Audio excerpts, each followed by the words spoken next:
Hello, my YouTube world. This is Johnny Moe coming to you today with a fall trailer setup. What are we rocking with going in to the leaf season? We talked about in the intro today. I'm going to show you what we're rocking with. So in here, in this little brute can is a tarp. This tarp will actually outfit this whole truck. It'll go up above those sides, up above these sides, and it'll lay in here. So, if I need to take anything away, I'll just dump it in here. And then when I get to my dump site, I will pull the tarp out. The key to that is not letting the tarp get way too heavy.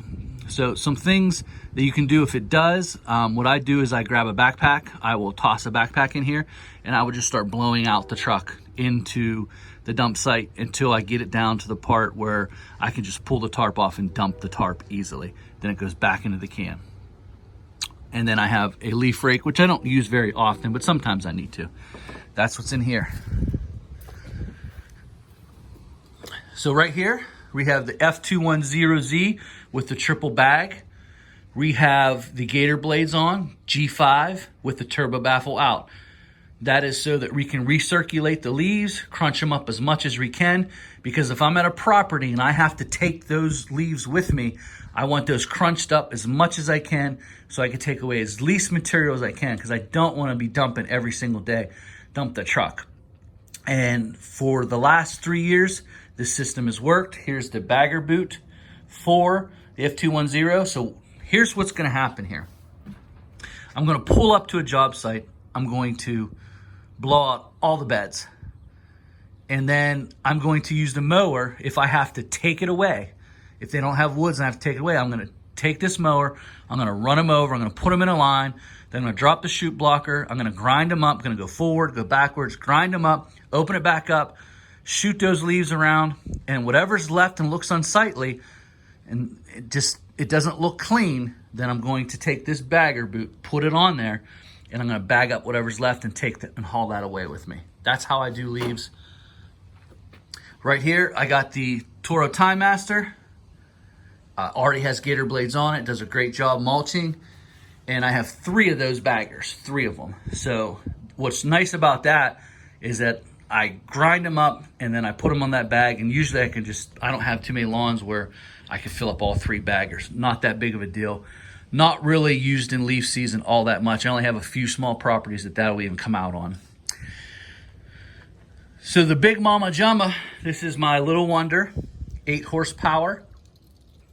This is for properties where I can blow out the beds and they have woods that they can be blown into, and it makes more sense to use the Little Wonder than it does to sit there and bag them up and make 100 trips. I can blow them into the woods using this. So very awesome machine, and this is very pivotal and key in deciding which backpack I chose to go with during the fall season.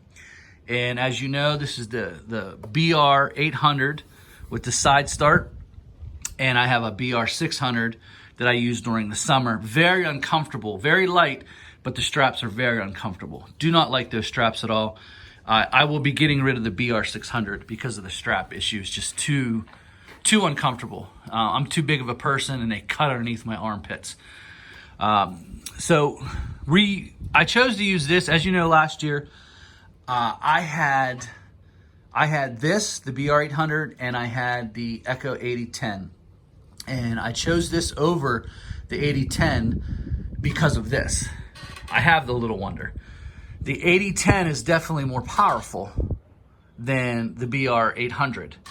But this is what I found. I found that the 8010 was just too uncomfortable. So I want you to go with me now. We're cleaning out beds to get them out into the lawn, whether you're going to bag them up, grind them up, or just push them into the woods.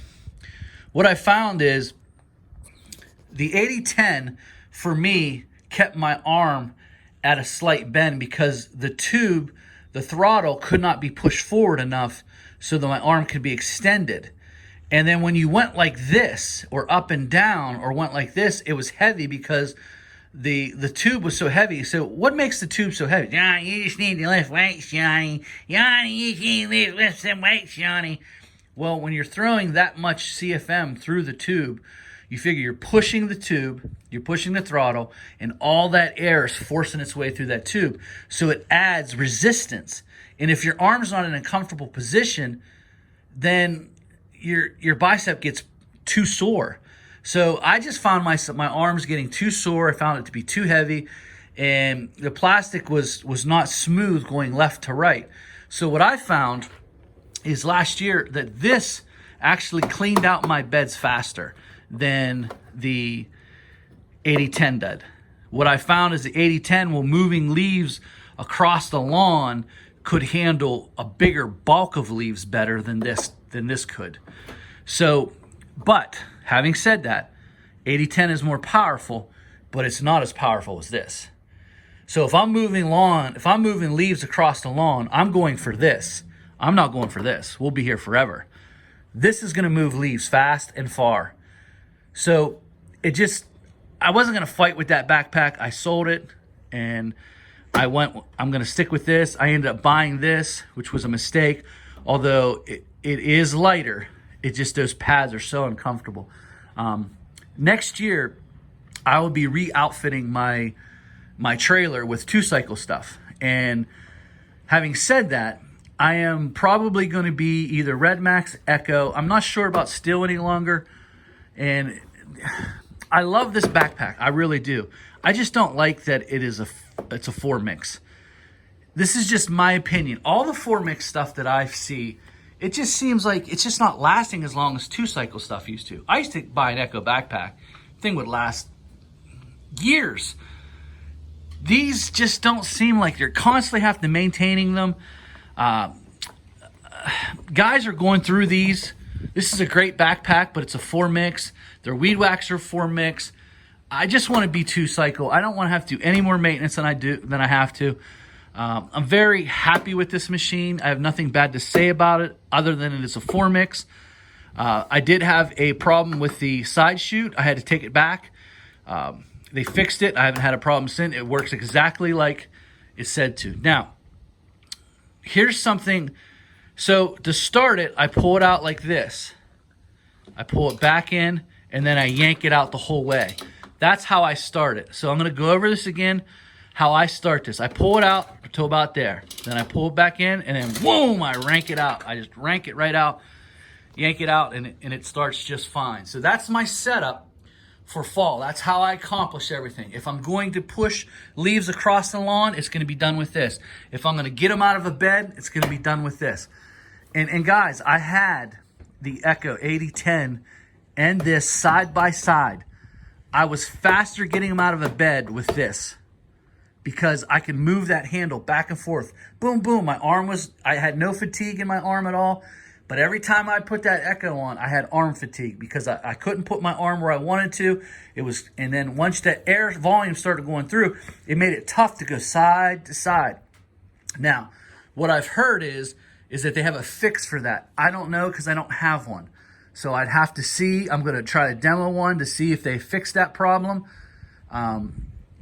Because I'm probably going to end up with some type of 2-cycle equipment, meaning it's either going to be probably Red Max or Echo, depending on some circumstances.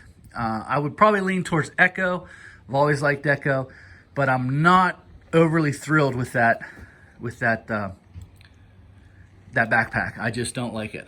So that's my time, guys. If you have any questions about my fall setup, let me know in the description. I'll try to get back to you.